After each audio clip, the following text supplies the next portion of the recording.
From beginning to the end, there's no place for argument. Alléluia. Bonsoir, bonjour, où que vous soyez. Bien-aimés dans le Seigneur, prions.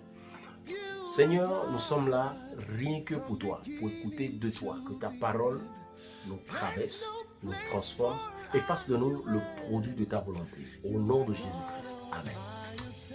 Citoyens du ciel, prenons nos Bibles, lisons dans le livre des Actes des Apôtres, chapitre 10, 24 à 29. Je lis. Le jour suivant, il arriva à Césarée, Corneille les attendait, il les avait invités, s'apparenter et ses intimes. Au moment où Pierre allait entrer dans la maison, Corneille s'avança vers lui et se jeta à ses pieds et se prosterna devant lui. Mais Pierre le releva et dit, non, Corneille. Lui dit-il, lève-toi, je ne suis qu'un homme, un simple homme comme toi aussi. Puis en s'entretenant avec lui, il entra dans la maison et découvrit aussi que de nombreuses personnes étaient aussi dans la maison. Réunies, il leur dit, vous savez que la loi interdit à un juif de fréquenter un étranger, d'entrer chez un étranger. Mais Dieu m'a fait comprendre qu'il ne faut pas considérer aucun être humain comme souillé ou impur. Voilà pourquoi je n'ai fait aucune difficulté pour venir quand vous m'avez appelé. À présent, puis-je savoir pour quelle raison vous m'avez fait venir? Alléluia! Bien-aimé dans le Seigneur, je voudrais nous entretenir sur la porte du changement. Et je prie pour toi, où que vous soyez, la porte qui doit s'ouvrir pour qu'il y ait un changement positif dans votre vie, au niveau de votre ministère, au niveau de votre foyer, au niveau de votre santé, au niveau de votre séjour, au niveau de votre situation sociale, maritale, peu importe le domaine. Je prophétise et j'utilise le nom de Jésus-Christ pour ouvrir toutes ces portes. Non seulement ça, pour les identifier d'abord au nom de Jésus-Christ. Bien-aimés dans le Seigneur, le changement a une porte. Vous devez la retrouver. Si vous ne la retrouvez pas, vous allez perdre du temps, y compris des années. Vous allez gaspiller toute une vie.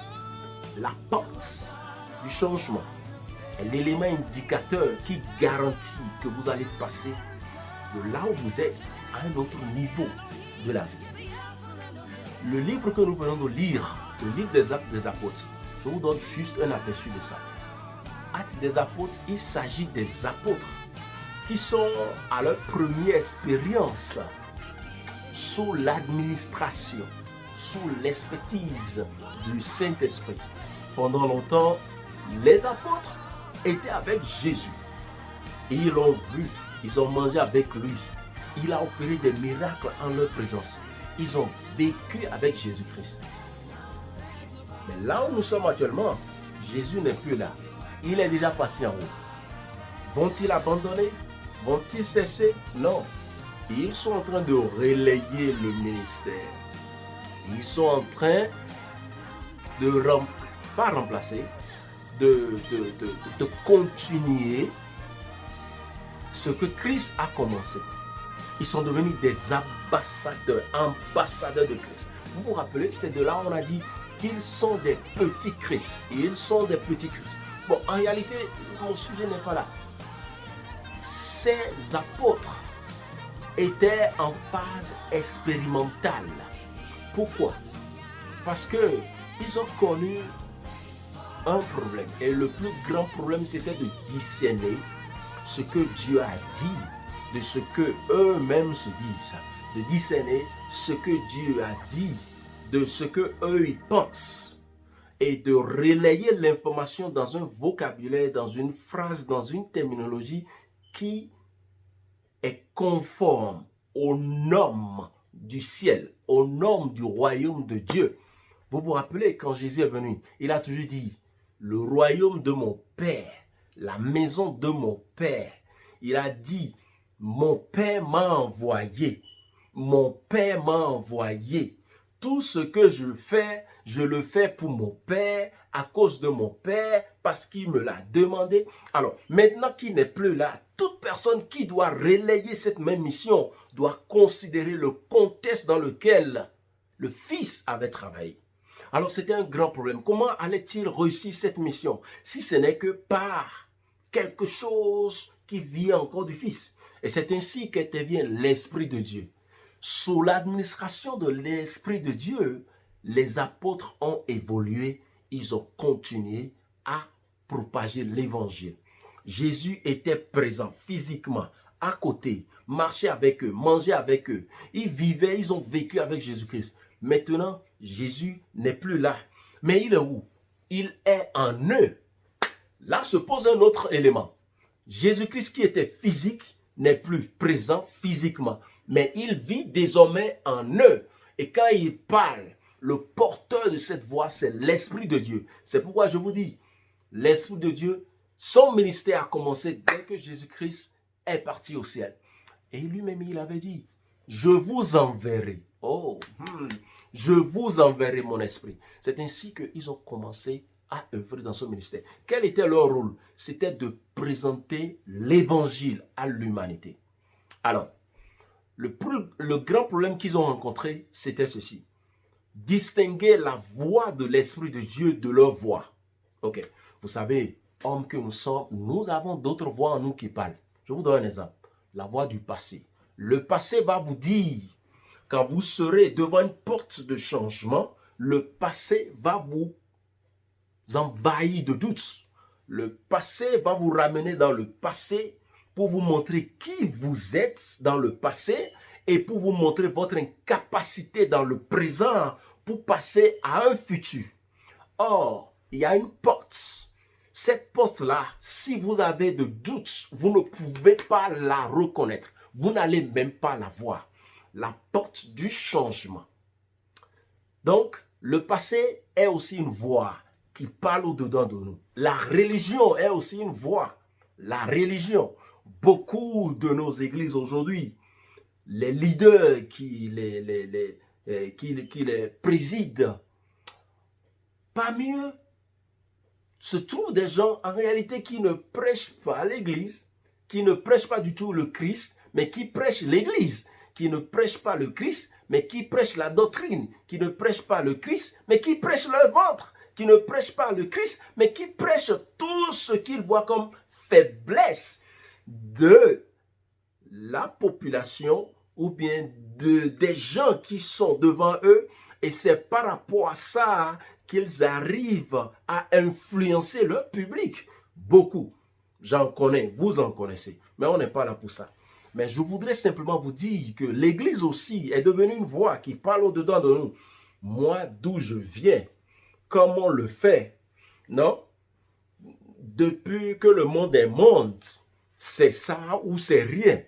Et lorsqu'une porte de changement se présente devant nous, directement cette voix de religion ou de la religion, en même temps parle et dit, faut pas te laisser à ça, ce n'est pas d'où tu viens, ça ne ressemble pas à toi. C'est une porte aussi. Les amis, même en notre culture, nos traditions, voilà, les maisons desquelles nous sommes issus, des fois entravent la main de Dieu dans nos vies parce que nous étions tellement ancrés dans certaines choses au point où, lorsqu'un changement se présente, nous devenons quoi? Nous devenons impénétrables, nous devenons inaccessibles. Ce n'est pas de ça que je voudrais parler. Je vous ai juste présenté le contexte dans lequel les disciples avaient commencé ce ministère d'évangélisation au niveau du message du salut. Mais, regardez, le rôle des apôtres était de porter le message aux gens. Avec le temps, ils ont appris à distinguer leur voix des autres voix humaines qui se trouvent en eux. Mais qu'est-ce qu'ils avaient à faire? Leur rôle était juste de porter le message. Le message ne peut que se faire ou s'entendre en quelques mots. Mais le contenu, c'est Dieu qui s'en occupe. Bien-aimés dans le Seigneur, n'oublions pas, nous parlons de la porte du changement. Imaginez-vous, si l'homme était en mesure d'expliquer Dieu à son prochain, est-ce que l'homme que vous êtes, que je suis, est-ce que nous aurons encore besoin de Dieu? Non. C'est pourquoi Dieu est insondable.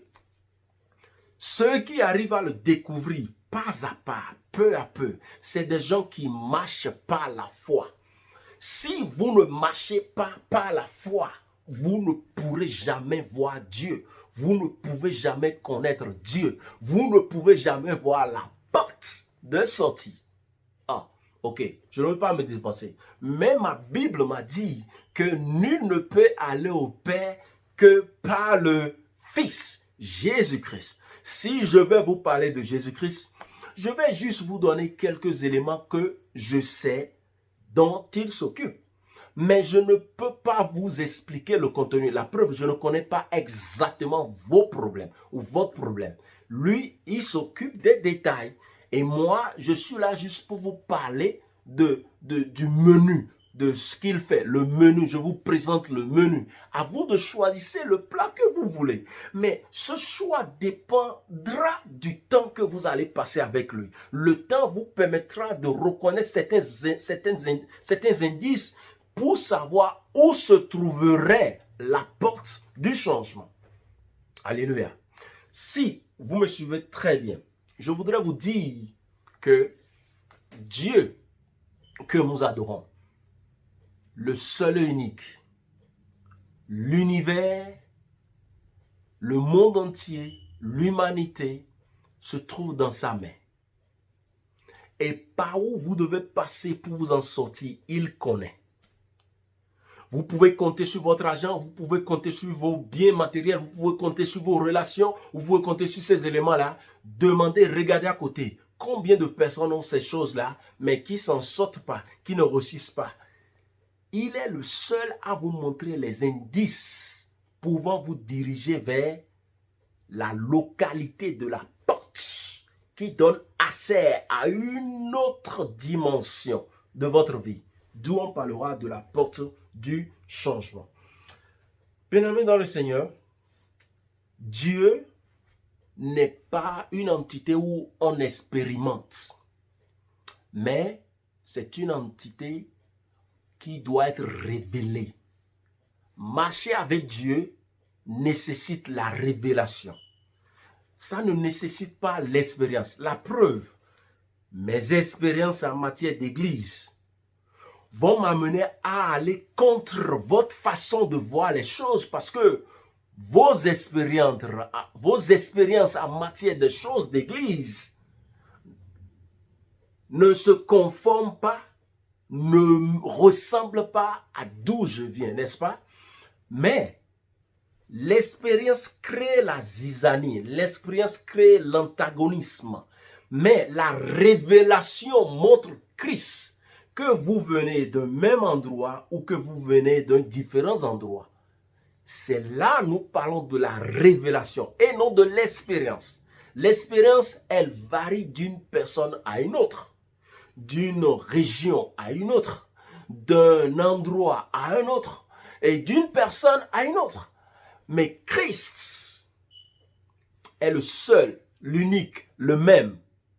Que vous soyez noir ou blanc, que vous soyez de différentes nationalités, s'il se révèle à vous, lorsque vous êtes avec quelqu'un qui n'est même pas du bord des idées que vous avez, l'élément qui va vous réunir toujours sera Christ.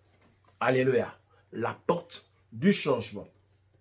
Si vous lisez le verset 10 nous explique comment le chapitre 10 des Actes des Apôtres nous montre comment l'Église a été soutenue par l'œuvre du ministère du Saint-Esprit. Parce que Christ n'était plus présent. Et Dieu faisait quelque chose dans cette histoire de Actes des Apôtres chapitre 10. Il y a deux hommes dont je voudrais parler.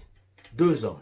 Et j'invite votre attention à me suivre dans la seconde partie de mon message.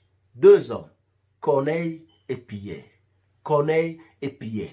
Mais avant que je ne résume cette partie, je voudrais vous dire, Christ, il frappe à la porte. Mais il se peut que vous n'entendiez même pas, parce que peut-être vous êtes loin de la porte. Ah, alléluia. Peut-être vous êtes encore loin de la porte. Peut-être vous êtes totalement dans un autre angle. Mais Christ frappe à la porte de votre cœur. C'est la première des choses. Quand il gagne votre cœur, il va vous faire comprendre des choses. La Bible nous a dit, dans le livre que nous venons de lire, la Bible nous a dit que Pierre, il a dit, les hommes ont dit, les lois sont là, les circonstances sont là, les traditions sont là, les coutumes sont là. Ok? Mais Dieu m'a fait comprendre. Avez-vous besoin d'une compréhension de Dieu? Fermez les yeux, prions. Éternel, l'Éternel, Éternel des armées, nous te remercions pour cette parole. Et je bénis pour ses frères, pour ses soeurs, pour ses parents, pour ses amis, pour ces personnes que je connais et que je ne connais pas. Où que peut se trouver une zone d'ombre où ils sont dans le dilemme à l'instant. Ils ne savent pas quoi faire. Ils se demandent comment ils vont y arriver. Ils sont sur un carrefour de la vie où il y a des décisions à prendre. D'autres sont déjà prises et leur a coûté beaucoup de choses. Je voudrais que tu leur rendes visite ce soir, en ce moment même, et que finalement ta lumière puisse les illuminer pour que ces personnes se retrouvent et reconnaissent la voie qui va vers la porte du changement de leur vie. Merci pour ta parole dans le nom de Jésus-Christ. Amen. Que Dieu vous bénisse. À la prochaine. La seconde partie, très bientôt. Consultez, vous allez voir la deuxième partie de ce message. Amen.